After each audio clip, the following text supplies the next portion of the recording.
As we're continuing on in the Sermon on the Mount series, you guys, as we're learning about God's heart and how God wants us to have our hearts start to look more and more like Him. And I am very honored this morning to get to introduce our speaker. I had the privilege to work with her last year, and I would work for her again in a heartbeat. She is so amazing at doing the things that we've been talking about. She's amazing at becoming this person through the process of going through it with Jesus. And if you guys can all help me welcome Sarah Jobson as she comes up to the stage to bring the word.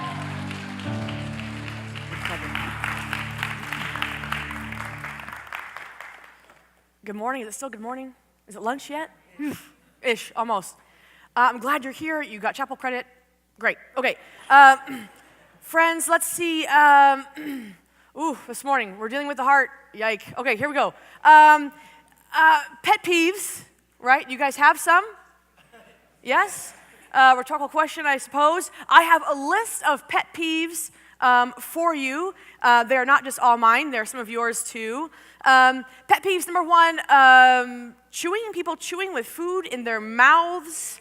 When they're talking this morning, my son, I love kale, I love the blueberry waffle, but man, keep it in the mouth and keep it shut, you know. Or better yet, friends, number two, when you go to grab your grilled burrito and someone else has already taken it. Right? But no, the cast's been doing great. So they've been doing great. Ollie and his team have been doing great. Number three, people who use redundant hashtags on Instagram. Right? They're like hashtag no filter, hashtag selfie. We got it. It's a picture of you. Yeah, we don't need it. Yeah. Number four, this is one of mine. Dog owners, when they leave their dog's poop on the sidewalk, and then I step in it. It's happened twice. Hashtag maintenance will clean it up. Hashtag people of NU. That's funny. Okay. Number five. Man, when you spell my name wrong, when you email me and my email is in the to line and you're like, dear Sarah, I'm like, you spelled my name wrong, delete, you know. I wish I could do that, no offense, but yeah, that's fine. Number six, when you're studying in the in the HSC fireside room, like after 10 p.m., the lights go out and you're like, maybe you like that. No, but then you gotta go do jumping jacks to make the lights turn back on. I've been there. I look like an idiot. Okay. Number seven, right, when the person next to you, like you go to the elevator and they're like pushing that button, like you're like, it's not gonna come faster because you push the elevator button. You know, like they're like stop pushing the button. Better yet, when the elevator takes super long, when you're only going up like one flight of stairs, you know, like yeah. Hashtag Barton elevator is awesome. That was pretty good. You see what I did there? Okay, yeah. Friends, maybe you and I like pet peeves because, we're annoyed. No, misery loves company. Maybe, we're quick, I'm quick, to voice our annoyances. Maybe we're quick to judge, and instead of being slow to anger, maybe we're quick to anger.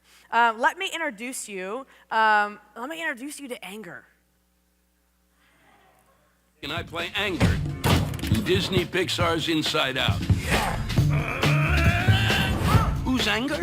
What? He's that feeling in the back of your head when you stub your toe, or you end up stuck in traffic, or have your dinner interrupted by a telemarketer.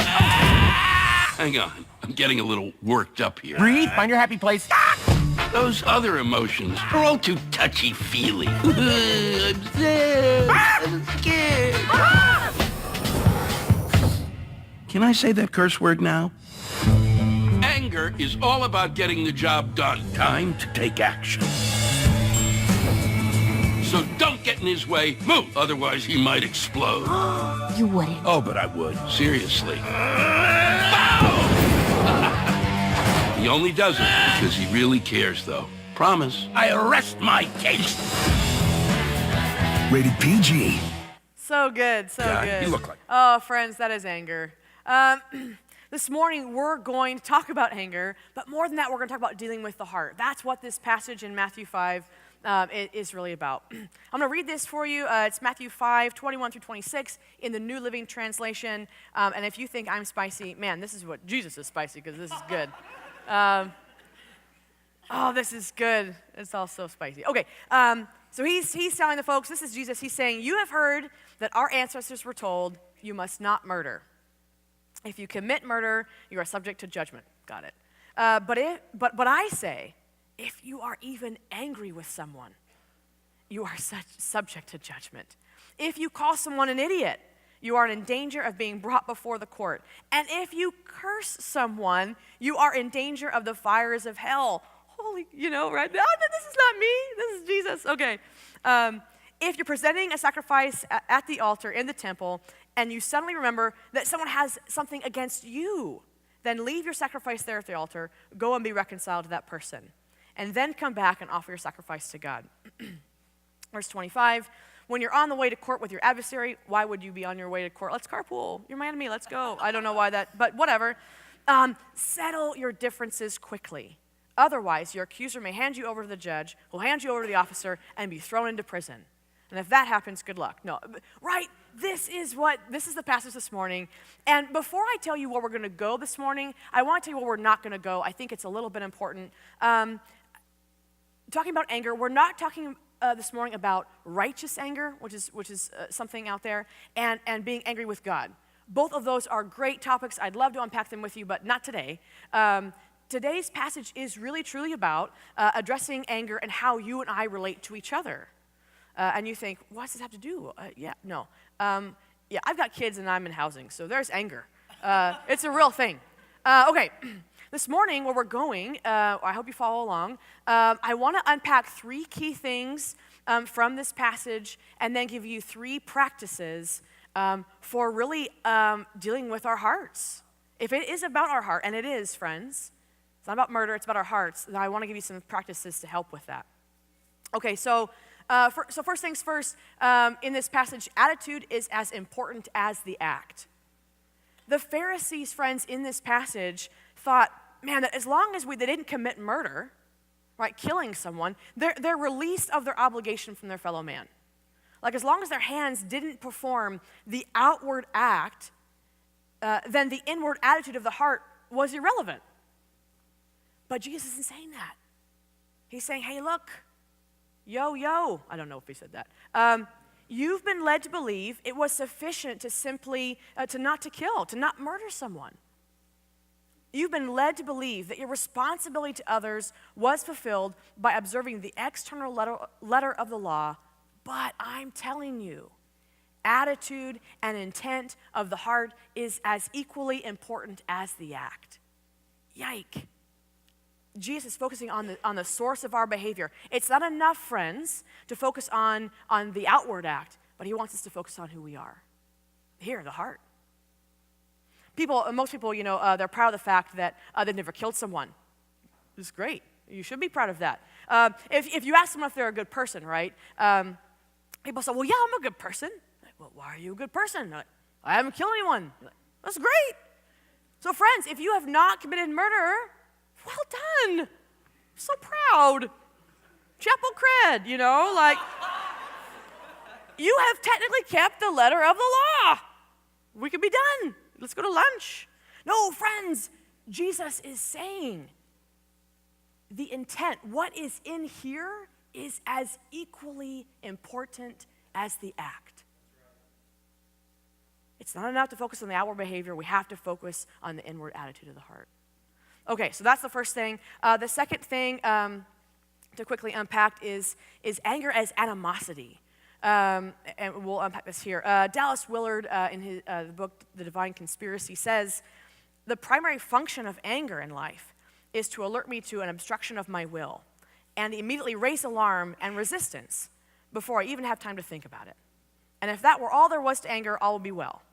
Anger in this sense is not sin, though it'd be still better to be avoided where possible. But it doesn't just stop there, friends. There are 2 words in Greek for anger. I don't know what they are. I mean, I have them here in my notes, but I'm not a theologian, so okay, great. Back to here. There are 2 kinds of anger in the Greek. One word with a T, not going to pronounce it, going to get it wrong. Great. Is a sudden burst of anger. It's an anger that surges and then it's gone. It's the anger when twice in a month I stub my toe. It's still blue. I'm not going to show you, but it's still blue. I was pissed. It was not a, ooh, that was not a, yeah, I was not, the Lord was not pleased with that, right? It is a quick burst of anger, and then it's gone. The black toe is still there, but the anger is gone. The second kind of anger is a deep-seated animosity that seethes. It's a great word.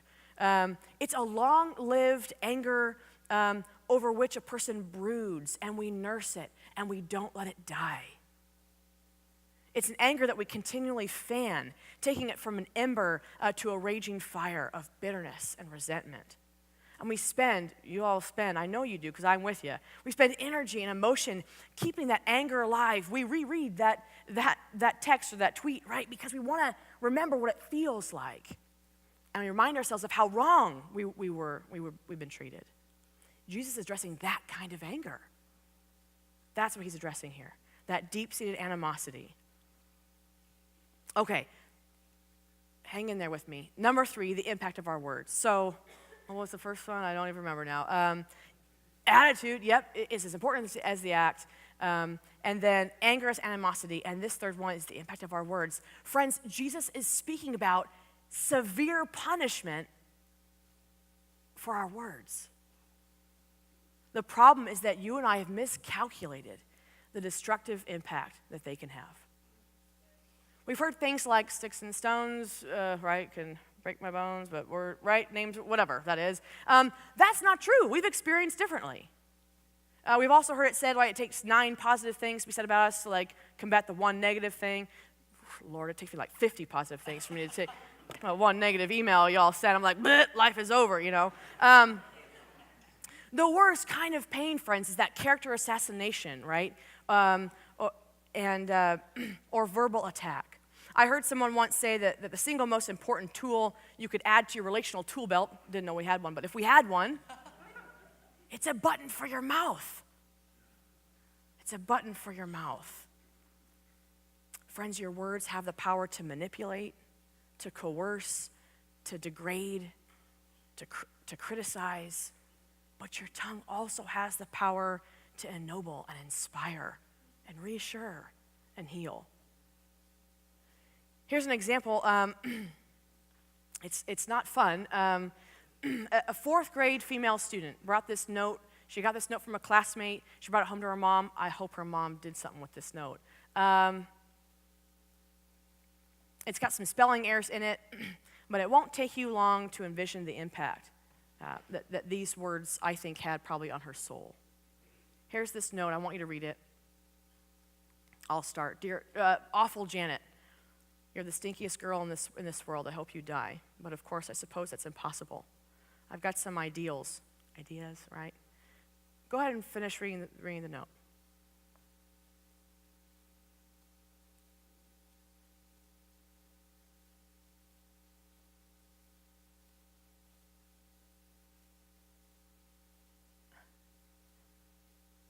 You read it? Thanks, Wanda.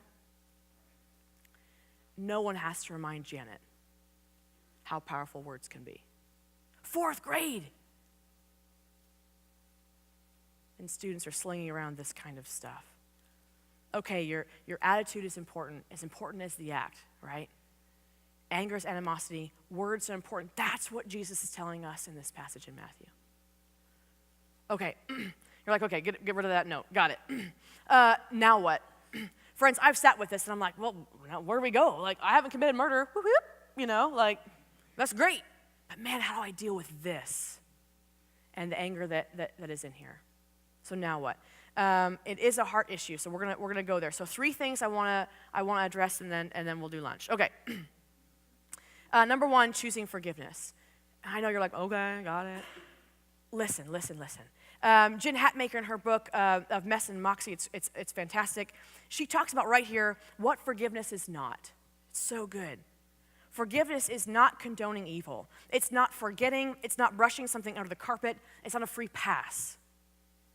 Forgiveness does not mean minimizing the injury and consequently your pain. It doesn't shrink an offense down, making it smaller in memory and in impact. It doesn't shrug off loss with a meh, no real harm, no real foul response. It does not mean conceding, surrendering to a different version, or yielding your right to dignity. It never communicates that this didn't happen, it didn't matter, or it didn't harm. Friends, I know that forgiveness is sometimes not just a one-time act. Okay, I'll forgive you. Maybe, you know what, I move on. It is sometimes a daily thing that happens. And sometimes, friends, if you're like me at all, I think I've forgiven them a long time ago, and then something comes up, and I'm like, did I really? And I've got to do it again. We have to repeatedly choose it and go after it. It is the long road. Brennan Manning wrote this. It's so good. Whip. He wrote this. This is the God of the gospel of grace, a God who, out of love for us, sent the only son he ever had wrapped in our skin. He learned how to walk. He stumbled and fell, cried for his milk, sweated blood in the night, was lashed with a whip and showered with spit, was fixed to a cross, and died whispering forgiveness to us all. Forgiveness is the long road.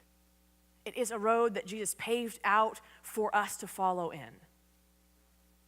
We cannot claim his mercies without also claiming this practice.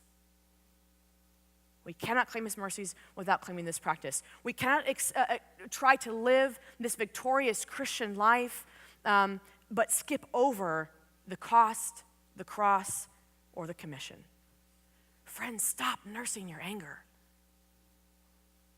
Stop replaying the wrong. Stop mourning for an apology that may never come. Stop wasting your time and your energy getting all worked up all over again. It does you no good. Forgiveness is the hard work of naming, this is what happened, and then grieving it, and then empathizing, and then releasing. Friends, I think forgiveness is like a death. Hang in there with me. A death of something that we wanted, what we expected, what we'd hoped for, what we deserved and didn't get. That could be a friendship that didn't go quite right, an expectation of something that you had and that didn't go, and then now you got to forgive. Forgiveness is like a death. I saw this a while back on Instagram.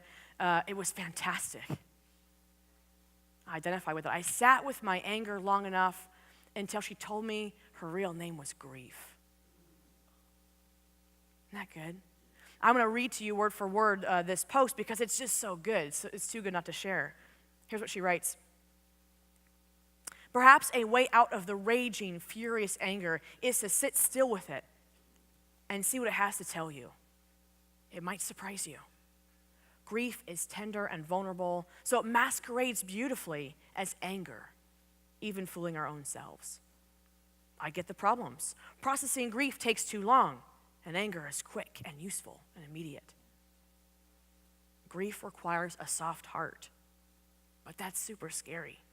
So anger is a much safer substitute. Grief seems to concede power to someone else or some circumstance, while anger feels wonderfully under your control. Grief seems weak, and anger seems strong. Anger has its place, but unfortunately, it will rarely lead us back home to health and healing and wholeness. Friends, if it does, let me know. It won't, but we can talk, but it won't, right? It takes us further away because it's not telling us the truth, at least not the whole truth. Grief has to be named and processed and mourned. It is spectacularly vulnerable and always takes longer than I want. But I don't want my end game to be cold, hard anger. I need this heart to stay soft and truthful and open.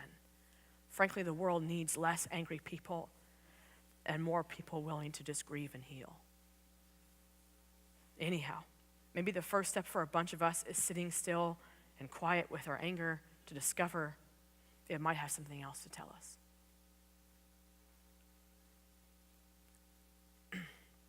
Off script for a second. I don't know how many months ago now, April 4th.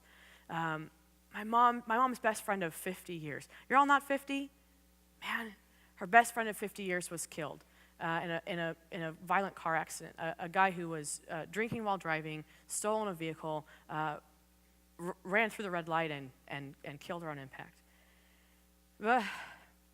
I've sat with anger for a long time.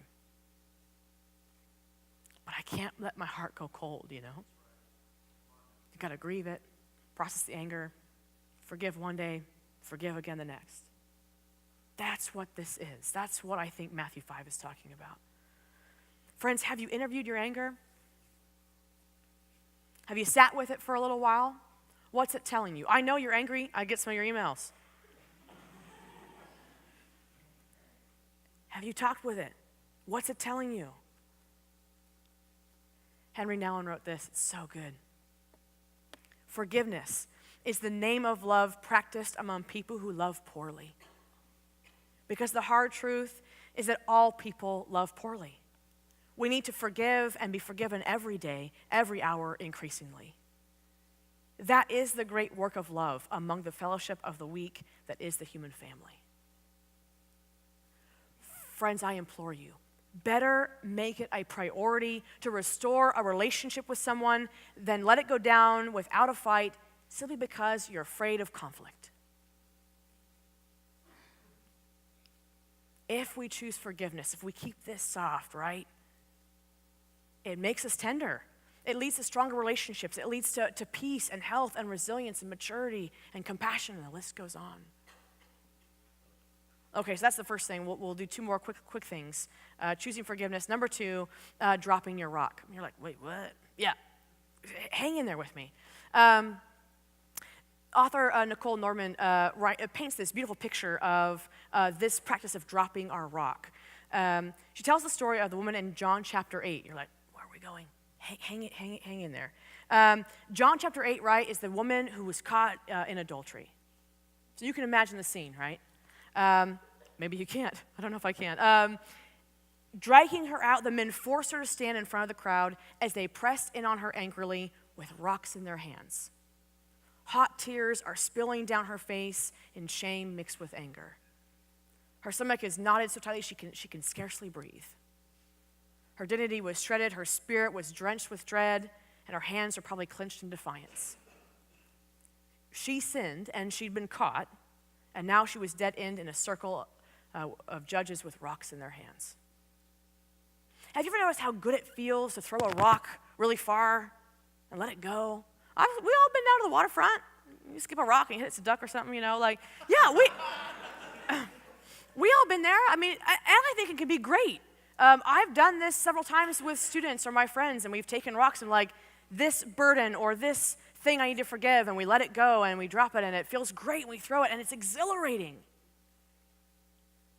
I wonder if they felt that thing too, that same feeling of like, I can't wait to throw this at her. Here's the problem, friends. Rocks don't hit sin, rocks hit people. And I know what you're thinking. This story doesn't apply to me. I'm not throwing rocks at anyone. Oh, but it does. You and I are too sophisticated nowadays to be flinging granite around.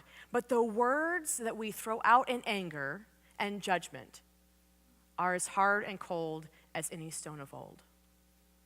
And the release we feel when we let them go can be just as exhilarating. Here are some examples. The person who hurt you experiences hurt themselves, and we hurl our rocks of vindication. What goes around comes around. The underclassmen who got the leadership position that you wanted, and we hurl our rocks by thinking, I'm better than them. Why'd they pick them? I hope they fail. The Christian teenage couple who get pregnant, and we hurl our rocks. Well, they should have been sleeping together.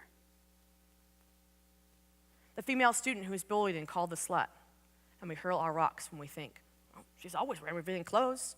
She deserves what she got. Or the 4 college students who get killed in a car accident on a Friday night, and we hurl our rocks by saying, well, they shouldn't have been drinking. And then we drag our friends who have sinned right into the center of the circle, and we throw our rocks. Anne Lamott said, so good, you can safely assume you've created God in your own image. Well, it turns out that God hates the same people that you do. you and I walk around with stones in our hands when we have these judgmental thoughts, when we have a superior attitude, when we sling around our impatient words, and when we hold on to bitterness. Maybe you're wondering, man, Sarah, can't I be angry? Is being angry a sin? Can't I feel that? Yeah, when you stub your toe. No, friends, my 5-year-old Elias, little spitfire, like his mom. I mean, he is a spitfire. And his older brother, man, knows just how to poke the bull and antagonize him to the point of rage. I mean, anger. Sometimes rage. Oh, man, whoopsie. The script that Brian and I, my husband, are saying all the time, right, in our home. Elias, you can be angry. You can be mad. You can be hurt. And he's like, I'm frustrated. I'm like, I know you're frustrated. But you can't be mean because of how you feel. Feel all the feelings. But you're in control of what you do with those feelings. I'm kind of telling you the same thing this morning. Anger can become a sin, right? It isn't, but it can become a sin. In James and Ephesians and Proverbs, when it's motivated by pride, when we let it stir and linger and it holds a grudge, when it boils over without restraint. All the rock throwing in the universe cannot calm what aches and burns in our souls when we've been horribly wrong and we're left in our anger. There aren't enough rocks. When Jesus stepped out of the crowd that day and scribbled something in that sand, he reminded a group of angry people that no amount of stone throwing could satisfy the judgmental anger that burned inside of them. And what he scribbled on the sand, I don't know. If you know, let me know. I don't know. But maybe what he scribbled were the names in the crowd of those who'd also slept with her. That would get their attention. They'd take pause. Maybe Jesus wrote, "This is your daughter." That would certainly get their attention. Whatever he wrote, he said this afterwards, and they froze. "If any one of you is without sin, let him be the one to cast the first stone." Complete silence. No one said anything. His words totally disarmed their anger. Whenever you and I find ourselves part of an angry circle of rock throwers, Jesus confronts us with the choice to choose love over judgment and tenderness over anger. He didn't make them drop their rocks. He didn't do some miracle magic thing or slap their hand and the rock dropped. All he did was challenge them to consider their own hearts. And they went, "Oh yeah, okay." And they dropped their rock. There are two things, friends, that you and I judge pretty harshly. One, we are those things that we don't struggle with. And then two are the things that we do struggle with. And here's what I mean. If you and I don't struggle with an issue, and I'm talking about something that we see in someone else, right? That sin or that thing that we see in someone else. If we don't struggle with the issue, it's easy to take a hard line and have no compassion. Well, it's not my issue. I don't understand it, so I don't have to be tender towards it. Or we do struggle with that same issue, and then we're the harshest judge of all because we condemn in others the very things that we're trying to deny in ourselves. We become championship rock throwers until one day it dawns on us. We come running into the circle with a rock in our hand, and our hand freezes at the realization that we're throwing at our own sin, and we hit ourselves in the process. We have to choose love over judgment and tenderness over anger. Our rocks will never change this world. It will only start with hate and fear. Throwing rocks will never make us more loving. Only when we practice actually dropping that rock of judgment or those harsh words and choose love do we become more loving. All right, third and final. Taking your thoughts captive. And you're like, wait, what? Friends, here's the deal. You can't just hear a message about like not murdering someone. Whoop, you did it, great, and like say like, oh, I'll work on that. You're already working on it. Good job. You haven't done it yet. Whoop.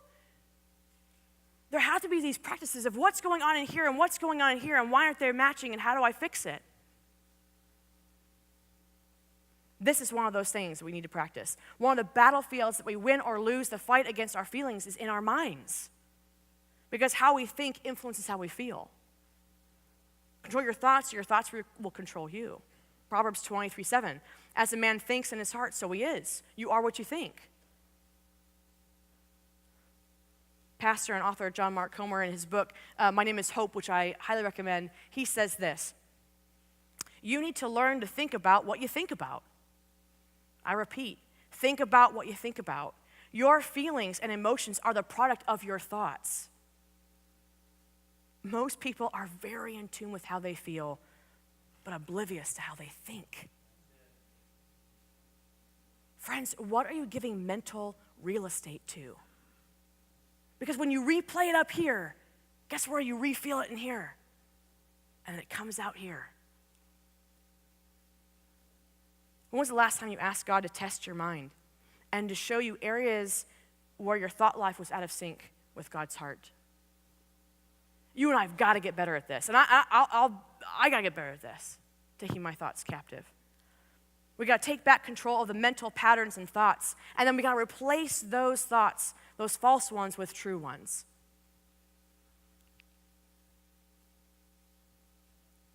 Okay, friends. Some key questions. I've already asked you those two about the mental real estate, and then have you interviewed your anger, and what's it telling you? What's it saying? Of the three things we talked about this morning, choosing forgiveness, dropping your rock, or taking your thoughts captive, what do you got to focus on? That's the question I want to leave you with this morning. I'm going to read a prayer over you in a minute, but I implore you, friends, well done for not committing murder. That's good. It's awesome. Man, but how do we deal with it in here? Because I know it's there. How do we make this healthier to get this healthier so this is healthy? Okay. I'm going to read to you something really quickly and lunch. A small little book. The author takes scripture and her own stuff, and then she's kind of written these letters like God was kind of writing to you and I. And she's written one about anger. So I want to pray this over you this morning, and then I'll dismiss you. So close your eyes if you would like, and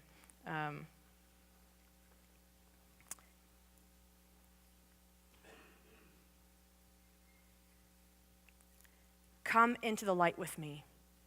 Knowing you are loved and safe and not guilty, let us look at your anger. Let us see it clearly and listen to it. Respond to the feelings of your heart honestly and openly. Don't be afraid of bad feelings.